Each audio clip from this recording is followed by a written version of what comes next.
नमस्ते बेटिया, हमेशा खुश रहो बेटिया। A very good morning to you all. This is JV'n Dr. Ravi, Jain, Assistant Professor, Department of Practice of Medicine, Faculty of Community Science, JAYOTI VIDYAPEETH University. Today we will continue with our computer system, and today's topic is systemic sclerosis. Systemic sclerosis is basically a very interesting topic. Very interesting topic that is causing joint complaints. Why there are joint complaints? Because of the excessive production and deposition of collagen and deposition into the skin and internal organs as well as blood vessels leading to fibrosis-like condition. So when there is a condition like fibrosis, it is very difficult for a person that his joints becomes stasis in a particular position, and it is very difficult to move them. Not only the skin, but internal organs also becomes fibrosed. The blood vessels becomes fibrosed. So this is a very, very typical condition that is responsible for the joint pains. People may come आपके पास patients आ सकते हैं, बोलेंगे कि मेरे joints एक ही position में अटक रहते हैं, थोड़ा देखिए आपको स्किन स्टिक होगा कैसा दिखता है, सिस्टेमिक स्क्लेरोसिस बेसिकली एक ऑटोइम्यून डिसऑर्डर है जिसके अंदर क्या होता है कि collagen deposit excessive collagen production होता है और कोलेजन फॉर्मेशन होकर डिपॉजिट हो जाता है आपकी बॉडी के अंदर, स्किन के अंदर, जिसकी वजह से फाइब्रोसिस हो जाता है स्किन में, इंटरनल ऑर्गन्स में, ब्लड वेसल्स के अंदर। उसकी वजह से कई सारे सिम्टम्स, क्लिनिकल फीचर्स हमारे पास में आते हैं। Systemic sclerosis, because it is an autoimmune disease, so it is very difficult to treat it, and it is causing progressive disability to the individuals. तो हमें systemic sclerosis को समझना होगा कि what is the etiopathogenesis behind it, इसके features या clinical features हमारे पास patient को क्या है systemic sclerosis का, और उसको इस तरह से आपको इन्वेस्टिगेट करना है, इस तरह से उसका मैनेजमेंट करना है, इसमें So let's start with the journey of locomotor system to systemic sclerosis. Systemic sclerosis, it affects multiple parts of the body, multiple systems, and it is presented by different clinical features like telangiectasias, like multiple bleeding points. Sclerodactyly, this is the most important thing that a patient presents to us. Sclerodactyly, जहाँ पे thickening हो जाती है. Next slide में हम उसका image देखेंगे. Sclerodactyly कैसा दिखता है? Raynaud's phenomenon जहाँ पे क्या होता है कि आपकी cold extremities हो जाते हैं, किस वजह से हो जाते हैं कि आपके blood vessels thick हो जाते हैं, fibrosis की collagen deposit पूरा फाइब्रोसिस थी, जिसकी वजह से ब्लड सर्कुलेशन नहीं पहुंच पाता इंडस्ट्रियल पेरिफेरीज की वहाँ पे, इस वजह से इंडस्ट्रियल जो भाग होता है वो ठंडी हो जाती है और झंझनाहट सी बनी रहती है वहाँ पे because of decrease blood flow. Include capillaroscopies आपको देखने को मिलते हैं इसलिए changes. So basically, systemic sclerosis affects multiple systems in the body and have a variety of clinical features. But let's try to understand what systemic sclerosis is and what homeopathy has to do with it. And let's look at this picture. This is systemic sclerosis due to the deposition of collagen. There is fibrosis. उसके जो उंगलियों को देखिए patient को बिल्कुल ऐसे कैसे मुड़ गई है, मूवमेंट बिल्कुल नहीं हो रहा, हिल नहीं पा रही, क्यों नहीं हिल पा रही? क्योंकि कोलेजन डिपॉजिशन की वजह से फाइब्रोसिस हो रहा है। वैसे इंडिविजुअल क्या काम करे, कुछ भी नहीं कर पा रहा है, ऑटोइम्यून डिसऑर्डर है, एंटीबॉडीज बन रही है आपकी बॉडी के अगेंस्ट में और उसको उसकी वजह से थिकनिंग हो रही है, आपकी स्किन हार्ड हो गई है, फाइब्रोज्ड हो गई है ना। तो this can be visible on the multiple sides in the body, multiple joints are possible. Skin is the most important organ जहाँ पे सबसे ज़्यादा इसकी manifestations आपको देखने को। So this is what the severity of systemic sclerosis is. So let's continue with it. Systemic sclerosis is basically an autoimmune rheumatic disease. तो मैंने आपको बताया autoimmune disease है जिसमें कि आपकी बॉडी की सेल्स खुद के अगेंस्ट एंटीबॉडीज बना देती हैं। It is a rheumatic disease because it affects the joints primarily, characterized by the excessive production and accumulation of collagen, called as fibrosis. तो collagen का बहुत ज़्यादा excessive production होता है, उसका deposition होता है जिसको हम fibrosis बोलते हैं। कहाँ पे हो सकता है? It can be the skin, जो हमने देखा पिछले इमेज में, and the internal organs and by injuries to the smaller arteries. तो अगर skin पर हो रहा है तो हमें fibrosis हो गया, joints आपके stiff हो गए, इंटरनल ऑर्गन्स में भी हो सकता है या फिर आपके ब्लड वेसल्स में भी हो सकता है। ब्लड वेसल्स की वजह से हमने देखा है Reynolds phenomena that we are going to discuss in this discussion later on. It is a multi-system disorder. जैसे मैंने आपको बताया what we told you this thing that this is a multi-system disorder which is affecting multiple parts of the body at a particular point of time. Multiple systems are involved in it. So multi-system disorder that is characterized by thickening of the skin. The thickening of the skin is known as scleroderma. And distinctive involvement of the multiple internal organs. And there is distinctive involvement of the multiple internal organs, that is GI tract, lungs, hearts, and kidneys. Right? So the different organs that are involved are internal organs जिसमें की manifestation देखने को मिलती है, that is GI system, lungs, heart and kidney. So it involves all the major organs of your body. Skin को involve कर लिया, GI tract को involve कर लिया, heart को कर लिया, kidneys को कर लिया, lungs को कर लिया. What will be there? There will be deposition, excessive production and accumulation of collagen fibers leading to fibrosis. तो जब फाइब्रोसिस हो जाएगा तो आपके जो ऑर्गन्स हैं वो प्रॉपर मूवमेंट अपना नहीं कर पाएंगे और मूवमेंट नहीं कर पाएंगे, तो उसकी वजह से there will be a great range of symptoms, clinical features that you will be observing in cases of systemic sclerosis. So the age incidence is usually 4th and 5th decade. Right? So the age incidence is 4th and 5th decade, something like. Male to female ratio is 1:4. That is, it is more common in females, 4 times more common in females as compared to males, and it is more common in black as compared to white individuals. Now pathogenesis. So because it is an autoimmune disease, so exact pathophysiology is not known. इस वजह से होता है क्या होता है, but there is some genetic association that is observed in the cases of systemic sclerosis. So the genetic association with the alleles of HLA leucus, तो यहाँ पे HLA leucus के साथ में इसका association देखा गया. We have seen the association with HLA leucus. It involves immunological mechanism. There are various immunological mechanisms involved. इसमें क्या होता है? T lymphocytes, the T lymphocytes infiltrate leading to the vascular endothelial damage. तो autoimmune disorder है, तो इसकी वजह से क्या होता है, यहाँ पे जो टी लिम्फोसाइट्स होते हैं क्या करते हैं, इन्फिल्ट्रेट करते हैं कहाँ पे, blood vascular endothelial blood vessels में इन्फिल्ट्रेट कर जाते हैं, causing the damage to the vascular endothelium. जो आपको ब्लड वेसल्स होती है उसके एंडोथेलियम होती है, उसमें बहुत ज़्यादा damage damage and activation of fibroblast is there. So fibroblast क्या करेंगे, यहाँ पे फाइब्रोसिस करेंगे. The fibroblast increases the production of extracellular matrix intermediates and primary type 1 collagen. तो हुआ क्या, बेसिक मैकेनिज्म यहाँ पे क्या हो रहा है, ऑटोइम्यून मैकेनिज्म है जिसकी वजह से immunological mechanism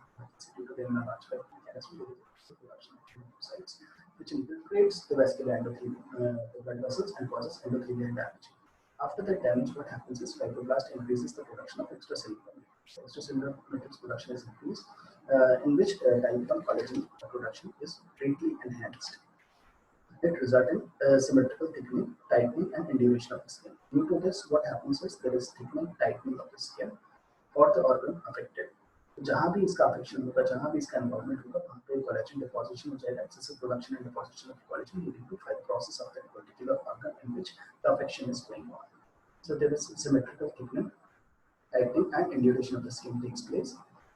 Arterial and arteriolar narrowing occurs due to intimate proliferation and vessel wall inflammation. There is arterial and arteriolar narrowing. So the arterial, the blood supply, the arteries becomes narrowed due to the intimate proliferation and vessel wall inflammation. There is inflammation, ongoing inflammation. There was T-cell infiltration. There was endothelial damage, due to which there is great inflammation in the blood vessels. Due to which, what happens is the vessel wall becomes thick and the space becomes narrow. And there is arterial narrowing that occurs. अब इसके वजह से क्या होगा, blood flow कम हो जाएगा. Blood flow through those arteries reduces. So endothelial injury causes release of vasoconstrictors. Another important mechanism that is occurring simultaneously is the endothelial injury causes the release of the vasoconstrictors. So what vasoconstrictors do? They produce additional vasoconstriction and decrease in the supply of the blood through the vessels. So vasoconstrictors and platelet activation. This results in the further ischemia, due to which there is further ischemia, there is further reduced blood supply to the blood vessels, and exacerbate fibrosis, due to which there is great fibrosis occurs.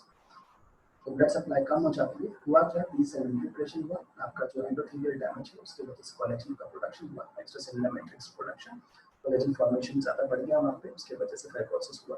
Inflammation हुआ, due to the inflammation there was thickening of the vessel wall and it was leading to the increased release of vasoconstrictors. So vasoconstrictor further decreased the lumen of the blood vessels and it caused fibrosis. So there was excessive collagen production leading to fibrosis.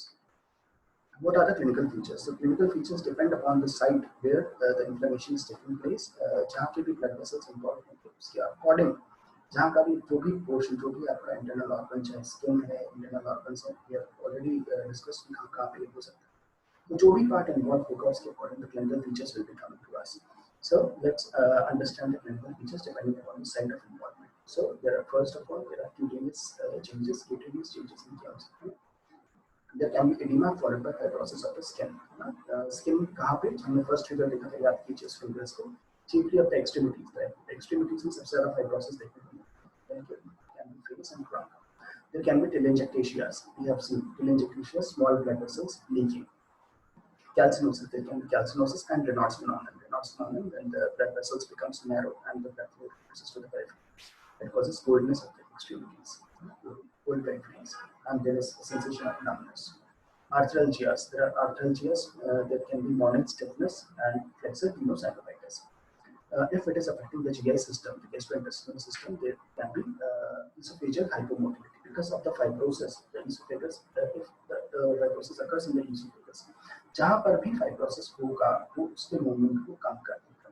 जो भी portion आपकी body में involve हो रहा है, वहाँ पे fibrosis अगर होगा, तो उसका मूवमेंट कम हो जाएगा. मूवमेंट कम होने की वजह से सारे साइन एंड सिम्टम्स को आर्थ्राल्जियास, जॉइंट्स का मूवमेंट कम हो गया तो जॉइंट में स्टिफनेस आने लग जाएगी. स्किन में हुआ तो स्किन हार्ड हो जाएगी. जीआई सिस्टम में कौन सा पार्ट इन्वॉल्व है? अगर इसोफेगस है तो इसोफेजियल मोबिलिटी कम हो जाएगी.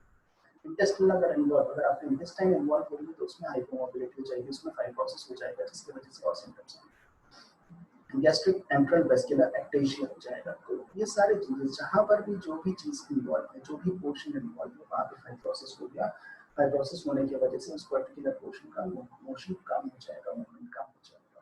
The pulmonary changes, if the changes occurs in the lungs, so if you see the fibrosis in the lungs, then you will get the symptoms accordingly. There can be interstitial lung disease. This is characterized by the fibrosis of the lung. IID, difficulty in taking breathing. All right. Pulmonary arterial hypertension हो सकता है, alveolitis हो सकता है. If it is affecting the heart, it can affect multiple systems, multiple important systems of the body, which I have discussed with you. It can affect the heart, it can affect the lungs, it can affect the kidney, it can affect the skin, joints, GI tract. So all the important systems are involved, getting involved in it. And if the disease becomes severe and if it progresses, then it causes a lot of adverse effect on the patient because of the fibrosis, because the functions are not carried out properly. So if it is producing effect on the heart, and what you see is pericarditis, you see cardiomyopathy, you see various kind of conduction abnormalities, because the heart is getting stiff, it is getting fibrosed, so it is causing a lot of damage to all the systems of the body. If you see fibrosis in the kidney, the renal parenchyma, there can be hypertension because of the narrow blood vessels. There can be renal crisis, that it can cause renal failure because blood cannot pass through the blood capillaries, blood arteries, and due to the inflammation, ongoing inflammation, due to the hardening, the thickening of the blood vessels, due to the reduced blood supply, it can cause renal failure. So these are the clinical manifestations where it can affect the skin, where it can affect the joints of the body, different joints of the body, causing various kind of manifestations. It can affect the GI system. The symptoms will depend upon the part where it is causing fibrosis. It can produce pulmonary complications, it can produce cardiac symptoms, it can produce renal symptoms. So all the important systems are involved in the cases of systemic sclerosis. What are the types? It can be divided into two subtypes. There can be two subtypes. First is diffuse cutaneous systemic sclerosis. As the name suggests, diffuse. Diffuse means in general. There can be general skin can be involved with systemic sclerosis in 30% of the cases. Because diffuse, it is causing no damage, and hence the prognosis will be poor in the cases of diffuse. Limited cutaneous means that it is limited to a particular part of the skin, limited to a certain area. It is seen in maximum most of the cases, that is 70% of the cases that are with limited cutaneous systemic sclerosis. The prognosis of PCS is poor, as I have already told you, that since it is spreading in the entire body, hence the prognosis will definitely be poor. If it is limited to a particular portion, limited cutaneous systemic sclerosis, as seen in the 70% of the cases, this prognosis will be a little bit better than the diffuse kind, with a 5-year survival of approximately 70%. Now, let's discuss first of all the diffuse cutaneous systemic sclerosis. That is more severe, poor prognosis, and 5-year survival than 70% of cases, 70%. So there is rapid development of symmetrical skin thickening. यहाँ पे क्या होता है? There is rapid development of the symmetrical skin thickening. आपकी जो skin है, उसमें symmetrical thickening आपको देखने को मिलती है यहाँ पे of the proximal and distal extremities, especially of the proximal and distal extremities में आपको देखने को मिलती है, of the face and trunk. तो this is diffuse. Diffuse है मतलब कई जगह पे आपकी skin को involve करेगा. Thickening देखने को मिलेगी proximal and distal extremities on the face and on the trunk. There is higher risk of development of visceral disease early in the course. Because this is diffuse, तो diffuse होगा तो जरूरी नहीं कि स्किन पे रहेगी, आगे जाके आपके इंटरनल ऑर्गन्स को भी इन्वॉल्व कर सकता है, और इस वजह से इसका पूरा प्रोग्नोसिस है. हार्ट को भी can involve your heart, this can involve your lungs, this can involve your kidney, and this can involve your GI tract. So the prognosis is poor, and there is high risk of development of internal pathologies, visceral disease. Now we come to the limited cutaneous systemic sclerosis. Limited cutaneous, that is limited to a particular portion of the skin. It has a long-standing Raynaud's phenomenon because skin में एक particular portion को involve कर रहा है blood supply काम हो रही है, तो Raynaud's phenomenon जो आपको सालों से दिखेगा, patient suffer कर रहे हैं Raynaud's phenomenon से बहुत लंबे टाइम से, तो it can be due to systemic sclerosis. बहुत सालों से परेशान हो रहा है patient, phenomenon before features appear. तो सालों से Raynaud's phenomenon था, आगे जाके देखा तो और systems develop हुए तो समझ में आया कि systemic sclerosis था, जिसे हम शुरू से we could not identify the disease, particular disease condition. The skin involvement is limited to the fingers. Sclerodactyly. Just remember the first picture of the man's hand, जिसमें कि वो fibrosis हो गया था. That was sclerodactyly. Extremity distal to elbows and face. So the extremities which are distal to the elbows and face, they are involved. Generally, it is associated with better prognosis. Here, the prognosis is better in comparison to the diffuse type. Associated with pulmonary arterial hypertension. It is associated with pulmonary or arterial hypertension. Crest syndrome is also there. That is calcinosis Raynaud's phenomenon, esophageal desmotility, sclerodactyly, and telangiectasia. So when all these features are present together in the cases of systemic sclerosis, it is known as Crest syndrome. Calcinosis, that's calcinosis, Raynaud's phenomenon, esophageal desmotility, sclerodactyly, and telangiectasia. So all are characteristic features of systemic sclerosis. Now, what are the various investigations that could be done in such cases? Alright. So, investigations हम क्या-क्या करा सकते हैं इसके अंदर? The ESR is elevated because it is autoimmune inflammatory disease. Hence, the ESR will be elevated. There will be raised level of IgG. The immunoglobulin level will be raised because autoimmune disease and there is greater production of antibodies. ANA is positive. Anti-nuclear antibodies are positive in 70% of the cases. So ESR is positive because of inflammatory changes, raised level of immunoglobulins due to autoimmune disease with great production of antibodies. Anti-nuclear antibodies are also present in 70% of the cases. And anti-centromere antibodies are present in the Crest syndrome. So there are some more antibodies that are present in the Crest syndrome that are known as anti-centromere antibodies. Whenever you are doing the radiographs, X-rays, if you are doing, then what you observe. The chest X-ray you can do barium swallow if indicated. If the esophagus is involved, then you can do the barium swallow to see the motility of the esophagus. Hand X-rays may show distal turf resorption and calcinosis. So fibrosis, calcinosis can be seen in the cases of X-rays. Other investigation that can be done is echo for heart if the heart is involved. Then PFT for the lungs, pulmonary function test, and skin biopsy. If you have any doubt in the cases of skin, then you just perform a skin biopsy and you can identify the diagnosis of systemic sclerosis. So depending upon the system involved, you have to do the investigations and you have to reach to the diagnosis of systemic sclerosis as this is a progressive disease. So slowly and steadily it will progress. Based upon your knowledge, you can identify it from two types, local or diffuse. So what is the treatment? After discussing all these things, let us look for the treatment of systemic sclerosis. What can be done in such cases? क्या किया जा सकता है? कोई patient हमारे पास में से आता है, क्या करना है? हम मना नहीं कर सकते कि ऑटोइम्यून डिजीज हम कुछ नहीं कर सकते, ऐसा नहीं है. We have to educate. जैसे कि Raynaud's phenomenon, पेशेंट हमारे पास में आ रहा है, कोल्ड एक्सट्रीमिटीज हो रहा है, तो उसका मना करो, उसे एजुकेट करो, भैया ठंड में नहीं जाओ, ठंडा काम नहीं करो, ठंडी चीज को ज्यादा हाथ में मत करो, ठंड से बचाव रखो. तो education regarding warm clothing, smoking cessation and anti reflux measures.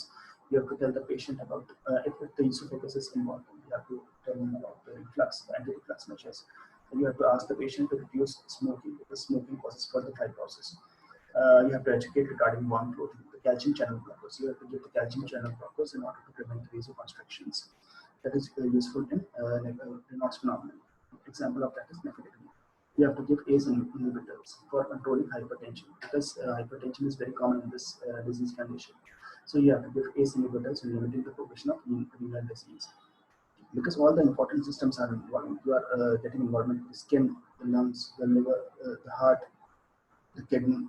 So the fibrosis can occur anywhere, and depending on the site of fibrosis, you have to give the treatment. If there is reflux, if there is great acidity, then we have to give prescribed antacids, H2 antagonist, omeprazole are useful for esophageal reflux. D-penicillamine to reduce skin thickening. If there is great thickening of the skin, then we have to prescribe D-penicillamine and to prevent the organ involvement. Cyclophosphamides are given, which improves the lung function. So this was all about the treatment of Raynaud's systemic sclerosis. This was a very interesting topic, basically to understand. So if you have not understood anything, I will request you to listen to this video and also to look for your books for the topic. I have also uploaded my PPT and notes in your portal, so you can look over those matter as well to understand this topic properly. And in my next lecture, I will be taking Sjogren's syndrome. That will be probably the last topic of locomotor system. So this session was powered by digital version 2.0 of JAYOTI VIDYAPEETH University. I hope you're satisfied with my digital session. If you have any query, please mention it in the comment box. I'll try to solve it. So this was all for today. Thank you very much for listening to this topic. I'll request you all to go through this video again so that you can understand what you have missed and try to understand systemic sclerosis. This is indeed a very interesting topic, and you'll see a lot of cases of systemic sclerosis in your day-to-day. So just go through this deeply and try to learn what you can from this topic. That was all for today, and I'll meet you in the next topic with Sjogren's syndrome. So this was Dr. Ravi signing off for now. Thank you.